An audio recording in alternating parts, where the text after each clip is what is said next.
지난 10개월 동안 지금까지 확인된 것만 무려 19명을 살해한 서울 서남부 지역의 연쇄 살인 사건을 수사하고 있는 경찰은 8건의 강도 살인, 강호순이 부녀자를 암매장한 곳에서 시신 내부를 찾아냈습니다. 잔인한 강도 행각의 피해자는 더 있었습니다. 모두 9명을 살해한 것으로 밝혀졌습니다. 그들은 지금 또 어떤 얼굴을 하고 우리 곁에 숨어 있을까?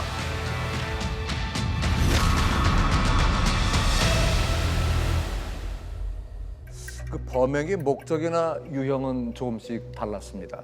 정남규 같은 경우에는 사람을 살해한다는 것에 목적을 두기보다는 살해하는 과정에서의 자기 즐거움을 찾는 아주 잔혹함을 드러낸 그 범죄자였고요.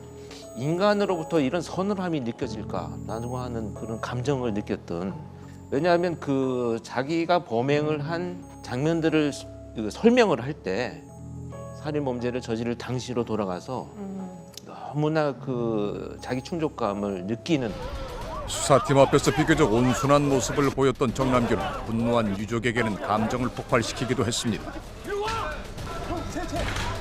피해자에 대한 반성을 찾아볼 수 없었던 정남규의 살인 동기는 살해하는 과정 그 자체였다고 합니다. 유영철 같은 경우에는 시신 훼손으로 보자면 유영철보다 더 잔인한 경우가 거의 없을 겁니다. 욕구 불만, 해소가 안 된 그런 것들이 시신 훼손에 그대로 반영이 되어 있고, 범행 초기 부유층 주택에 침입해 살인을 저질렀던 유영철은 이후 여성들을 집으로 유인하는 방식으로 범행을 이어갔습니다. 유영철 같은 경우에는 좀 동기가 좀 복잡해 보이지 않나. 부유층 집에서 사람은 해치고 또 돈은 또 놔두고 놔두고 예, 말이죠. 예. 그렇다 보면은 딱히 드러나는 목적이 없이 뭔가 살인을 저지른 것이 아닌가라는 생각이 드는데. 사회적 복수죠. 그러니까 유영철은 목적 자체가 살인이었다고 하고요. 예. 그리고 사실 이제 살인에 필요한 도구를 그 망치를 스스로 직접 제작을 하고 그 제작하는 과정에서 검거가 되지 않는 것을 굉장히 고려했는데, 그러니까 이거는 연쇄로 범행을 저지르겠다라는 그런 굳은 어떤 의지에서 나온 것이거든요. 그렇기 때문에 다른 동기보다도 사람을 죽이는 그 살인 자체가 목적이었다라고 봅니다. 근데 유영철이 그렇게 된 데는 아마 그 사람의 어떤 건강 상태, 정상적인 성관계를 하기가 일단은 어려우니까, 그래서 결국은 좀 이렇게 사체 훼손 후 무슨 잔혹행위 같은 거를 했던 거 아닌가, 그런 생각도 좀 들어요. 그가 범행을 하며 들었다는 음악. 그걸 틀어놓고 자기 나름대로 의식을 진행하는 거예요.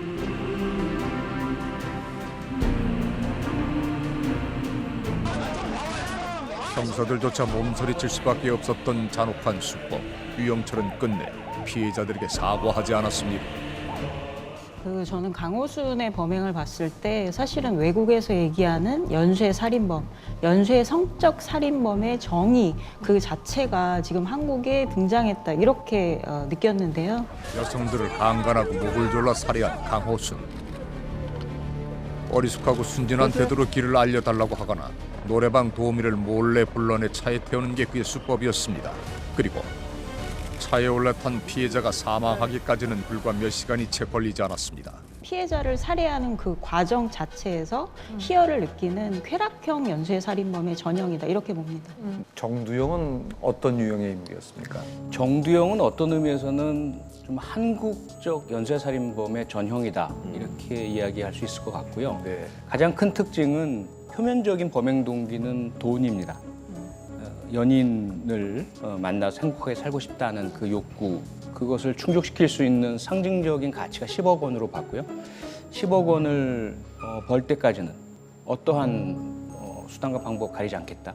그런데 그 범행 양상을 보면 너무 잔혹했고요. 자기가 원래 의도했던 재물, 금품, 이것만이 아니라 범행을 하는 와중에 자기도 모르게 분노가 내부에서 폭발해온 것이죠. 오랜 기간에 축적된 분노, 그것이 마치 시한폭탄처럼 터져나오는 형태의 그런 연쇄살인범으로 볼 수 있습니다. 네. 이 4명의 이 연쇄 살인범들이 가해를 한 그런 피해자가 쉬운 2명이더라고요. 네. 이것이 중독이 되지 않는가라는 생각도 드는데, 이 살인도 중독이 있는 건가요? 일단 시작하면 이거는 끊기가 무지하게 네. 어렵다는 거죠. 그리고는 그 자극, 스릴 시킹이거든요. 그러니까 스릴을 만끽을 하고 싶은 그 욕망, 그 스릴을 다시금 만끽하고 싶어서 점점 수법을 진화시키는 거예요. 좀 더 검거되지 않게, 좀 더 은밀하게, 그러면서도 나의 큰 비밀, 자극을 그렇죠. 원하는. 나의 판타지를 좀 더 구현할 수 있게 점점점 심화가 되는 거죠. 정남규의 범행 과정은 그의 살인 충동이 얼마나 더 강해졌는지를 보여줍니다. 밤골목에서 범행 대상을 찾다 점차 집 안으로 침입해 들어갔고 휴대용 칼에서 식칼과 둔기로 범행 도구 역시 변화했습니다. 사람을 해치고픈 욕망을 견디지 못해 어린 자녀들과 귀가 중이던 여성을 공격하기도 했던 정남규. 실제로 그는 살인의 순간 성취감과 만족감을 느꼈다고 고백했습니다. 근데 저는 중독이라는 표현을 이 연쇄살인범을 지칭할 때 쓰는 것이 굉장히 잘못되었다. 오히려 경계해야 한다 이렇게 생각을 하고요. 중독이라는 것은 본인이 어떤 통제력을 잃는다는 이제 뜻인데 실제로 유영철은 범행을 할 때마다 뭐 법당에 들러서 본인의 이런 행각을 멈춰달라고 쉽게 빌었다고 이런 식의 표현을 써요. 그리고 정두영 같은 경우에도 그 아이 엄마 같은 경우에는 죽이지 않고 살려뒀다 이렇게 얘기를 하거든요. 맨손의 살인마 정두영은 부산과 울산 등지의 부유층 주택에 6차례 침입해 총 9명을 살해했습니다. 목표는 돈과 귀금속이었지만 범행에 방해가 되거나 자신의 얼굴을 본 사람은 가차없이 해쳤습니다. 4차 범행 당시 유일하게 살려준 여성에 대해 나름의 이유를 설명했다는 정두영. 그는 분명 살인을 스스로 멈출 수 있었을 겁니다. 그 여자도 왜 안 죽이냐 물으니까 그 아가 그때 6살짜리가 있었다고, 딸내미가 있으니까 저 엄마가 죽어버리면 이 아가 고아가 된다 해요. 고아가 되면은 이 아도 지처럼 불행한 사람이 될 것 같은 생각이 들어서 죽이진 않았다 이렇게 이야기했다고. 그런데 동시에 이제 정남규 같은 경우에는 본인이 완전 범죄를 위해서 10km를 37분에 주파할 정도로 강도 높은 훈련을 했다. 스스로 완전 범죄에 집착했었다고 고백한 정남규. 그는 낮 시간엔 집에만 있다가 밤이 되면 집 밖으로 나와 학교 운동장과 밤거리를 뛰어다녔다고 합니다. 하얀 고무신 신고 다녔다. 하얀 고무신 신고 다녔어요. 근데 그거를 버스를 안 타고 여기서 거기까지 뛰어가는 거예요. 어디까지? 그 사고 쳤던데. 거기까지. 누군가를 죽이기 위해 그리고 자신은 살기 위한 준비와 연습의 시간. 범행이 굉장히 계획적이고 고의적이고 그것을 위해서 본인들이 상당한 노력을 들였다 이런 측면이기 때문에 그러니까 분명히 그 마지막 순간에도 언제나 선택의 기회는 있었다라고 봅니다. 이 연쇄 살인의 특징이 휴지기. 네. 그러면은 그 시간 동안 이 범인들은 어떤 생각을 하고 있을까요? 초창기에는 그런 어떤 두려움 또 자기가 그 어떤 멈출 수 있는 막 이런 감정들이 복합적으로 작용을 하지만 어느 시점이 지나면 이제 살인을 저질렀던 그 장면들을 반추하게 됩니다. 맞아요. 예를 들면 정남규 같은 경우는 예전에 범행을 저질렀던 장소에 가서 내가 그 눈을 감고 서 있으면 그때의 감정을 내가 다시 느낄 수 있다. 그러니까 이들은 사실 휴식이라고 하는 것이 그 시간 동안에 자기는 이미 다시 그때의 감정을 반추하면서 이미 살인 범죄를 마음속으로 저지르고 있지 않나. 강호순 같은 경우에는 어떻게 봐야 될까요? 처음에는 4번째 아내를 결국 불 질러서 사망을 시키잖아요. 연쇄살인범 강호순이 보험금을 노리고 집에 불을 질러 장모 부인을 살해한 것으로 검찰이 결론지었습니다. 늦가리였던 10월 30일 모기항에서 발화된 의문의 화재로 아내와 장모가 사망합니다. 이 화재로 4억 8천만 원의 보험금을 수령한 강호순. 사실혼 관계였던 그는 화재 5일 전 아내 몰래 혼인신고를 하는 치밀함을 보였습니다. 결과적으로 살인으로 거액의 돈을 만지게 된 그는 그로부터 11개월 후 연쇄 살인을 시작하게 됩니다. 그 이후에는 굉장히 좀 부적응하는 기간이 있었고 그 끝에 이제 차를 타고 전국을 돌아다니다가 뭐 어디 강원도 지역 가서 이제 강간 살해하잖아요. 그게 이제 사실은 연쇄살인의 시작이었다 이렇게도 볼 수 있는데 그 정도 시점까지는 공포라는 게 존재했던 것 같아요. 네, 그리고 부적응도 틀림없이 있었고. 근데 그 이후가 사실은 공포가 점점 줄어들면서 그렇게 자신감도 커지죠. 그렇죠. 예, 그래서 막 길거리에서 막 유인해가지고 태우고 뭐 이런 식으로 되잖아요. 방화로 숨진 부인은 네 번째 아내. 자신을 성실히 내조하던 아내를 두고 그는 병적으로 여성들에게 집착하고 있었습니다. 방화 사건 전으로 1년간 수시로 비뇨기과를 찾았다는 강호수. 수였는지 뭔지 이거 좋은 좀 세단급이었어요. 좋은 차였는데 언니도 이렇게 불러요. 태워다 줄까 이러고. 평소에도 그는 성도착적인 행동을 감추지 못했던 것으로 보입니다. 자기가 사온 거를 보고서 바로 먹어주길 바랬었어요. 드세요. 근데 지금 드세요. 지금 아니, 상황을 즐겨요. 이렇게 봐요. 이렇게 관찰을 하는 거예요. 그러니까 너무 무궁무진하다고 자기는 나는 원래 예술가라고 예술을 하면서 그 희열을 느낀다고 나무 하나 예술을 하고 있다. 특히 강호순 같은 경우에는 굉장히 오만했던 게 뭐냐면 언제든지 자기가 피해자들을 유인해서 자기 차에 태울 수 있다라고 맞아요. 하는 오만함을 네. 갖고 있습니다. 맞아요. 그들이 내 차를 탔다 그렇죠. 이런 식으로 그걸 오히려 얘기하더라고요. 비난하는 피해자들을 비난하는 그런 그 모습을 전형적으로 드러내고 있었죠. 2006년부터 약 3년간 수원, 화성, 군포, 안양 등지에서 발생했던 여성 연수의 실종 사건. 이 사건의 범인은 강호순 한 명이었습니다. 단서가 부족했지만 경찰은 그의 집 옥상에서 결정적인 증거를 발견했습니다. 그것은 포장도 뜯지 않은 여성용 스타킹 70켤레였습니다. 그런 것들이 결국은 시그너처라는 겁니다. 예, 그러니까 범인의 어떤 동기 또는 뭐 어떤 뭐 심리적인 상태 이런 것들을 추정하게 만드는 굉장히 특이한 물품들인 거죠. 제3자가 보면 이렇게 바보 같은 짓을 도대체 왜 하느냐, 빨리 할 수 있는 걸 왜 이렇게 시간을 들이고 오랫동안 시간을 끌게 만드느냐 이해가 잘 안 되는 부분이 있는 거죠. 시그니처는 본인이 선택한 게 아니에요. 본인의 욕구나 충동의 특성 때문에 자기도 모르게 하는 행위. 그것은 대부분 범행의 성공이나 도주나 자기가 검거를 회피하는 데 있어서 불리한 겁니다. 정두영의 경우는 그것이 오버킬이라고 할 수 있는 거죠. 지나칠 정도로 과도하게 손상을 입혔어요. 사망이 이루어진 이후에도. 금품을 노리고 맨손으로 침입한 정두영에게서도 연쇄살인범의 특징이 나타납니다. 겁에 질려 별다른 저항도 하지 못하는 피해자들에게 과도한 분노를 폭발시켰기 때문입니다. 이 시그니처가 결국은 그 범죄자가 범행을 저지르는 목적과 의도를 찾는 데 상당히 많은 그 정보를 제공을 합니다. 네. 근데 정두영이 같은 경우에는 맨손으로 가서 그 현장에 있는 그곳에서 도구를 찾아내고 살인을 저지른 그것이 이제 정두영의 시그니처라고 한다면 유영철 같은 경우에는 거꾸로죠. 본인이 가지고 도구를 만들어서. 그러니까 이제 유영철은 그 저하고 면담할 때 그런 얘기를 했습니다. 왜 이 도구를 제작을 했느냐, 네가. 사실 이거를 제작을 했거든요. 손잡이도 짧게 만들고 가방에 넣어 다니기 위해서 제가 만들었대. 열심히 노력해서 내가 만들었는데 이 도구를 선택한 이유가 살인 범죄를 저지르기 위해서 출소한 이후에 개를 상대로 내가 실험을 해봤는데 이게 쉽게 그 칼로 찔러도 죽지 않더라. 그래서 내가 이렇게 범행을 하다가는 실패할 가능성이 높으니 도구를 제작해야 되겠다라고 해서 이 도구를 자기가 만들게 됩니다. 잠깐 저 이미지 사진을 잠깐 보시겠습니까? 이게 연쇄 살인범의 방 사진입니다. 저 권 교수님은 알아보실 것 같아요. 네. 여기 정남규 작은 동생이 같이 있던 방인 것 같고요. 그 머리밭에 신문들이 굉장히 많이 쌓여 있었습니다.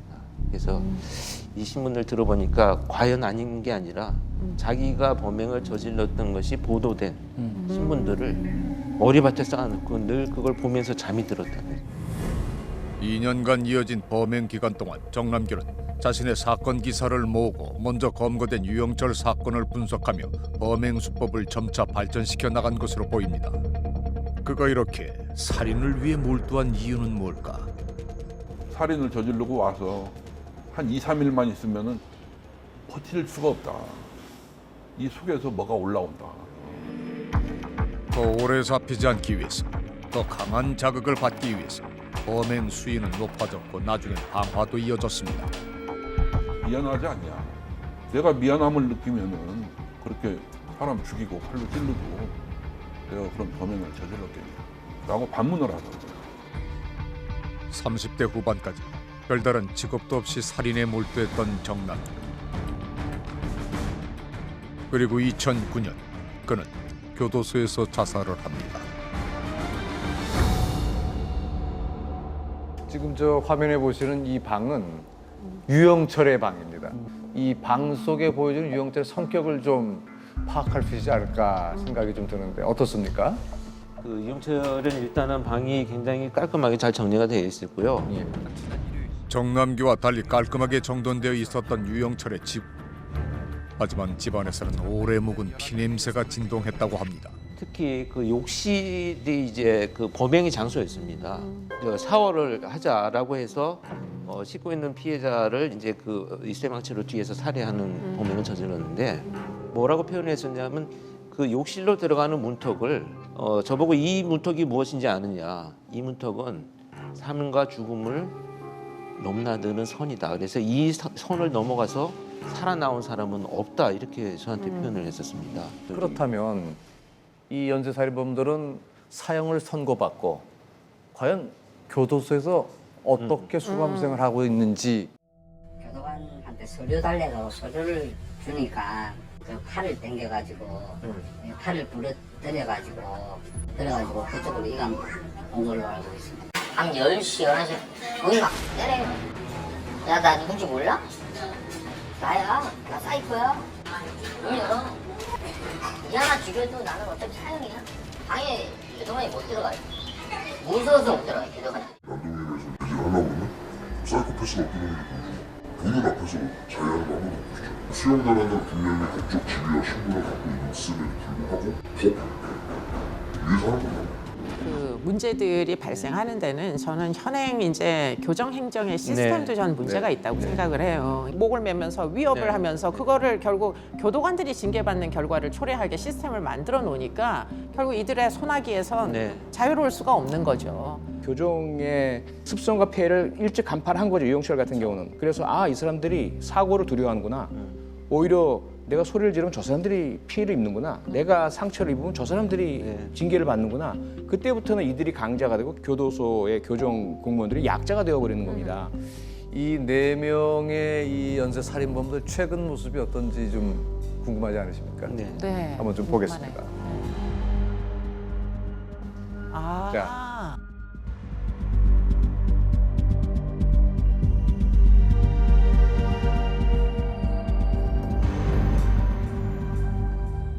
이런 걸 보면 또 저는 화가 납니다. 그러니까 지금 저 얼굴들 보면은 우리 이웃에 살 법한 그런 어떤 평범한 얼굴들을 가진 그런 모습인 것 같아서 두렵고 불안하거든요. 지금 이 4명이 사실은 다 소년 시절부터 청소년 시절부터 이제 시작을 하거든요. 그렇죠. 그렇기 때문에 사실은 그때가 결국은 시작이면서 멈출 수 있는 지점이라고 저는 생각이 들어요. 맞아요. 그러니까 정남규가 연쇄 살인을 하기 전에 이제 성폭력으로 공주치료감호소에를 갔을 때 지금도 이제 기억이 생생한 것은 내가 그때 치료를 받았으면 괜찮았을 건데라는 얘기를 하더라고요. 뭔 말인가 한번 확인을 해봤어요. 상담 의사한테 그 얘기를 했다는 거예요. 내 내면에 어떤 사람을 죽이고 싶다는 이런 자꾸 감정이 생기고 이렇게 뭐가 올라온다.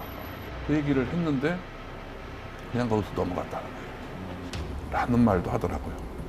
아주 끔찍한 범죄자들이 탄생을 하지 말도록 해야 되는데 그게 사실은 뭐 부모들은 이미 이들을 버렸기 때문에 결국은 사회적 비용을 들여가지고 개입을 해야 되는 타이밍을 찾는다면 그거는 청소년기다 이렇게 볼 수밖에 없다는 거죠.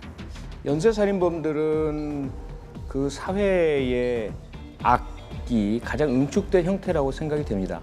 그래서 우선은 이들을 우리가 미치도록 잡고 싶다란 말만 할 것이 아니라 또 다른 측면은 이들이 어떻게 만들어졌는가 반드시 파고 들어가서 그 근저들을 치료하거나 치유하거나 회복해야 합니다. 그리고 그들이 처음 사법 시스템에 들어오는 소년 사법에 있어서 이들을 교화, 개선할 수 있도록 국가 역량을 총투입하는 그런 계기가 되었으면 좋겠습니다.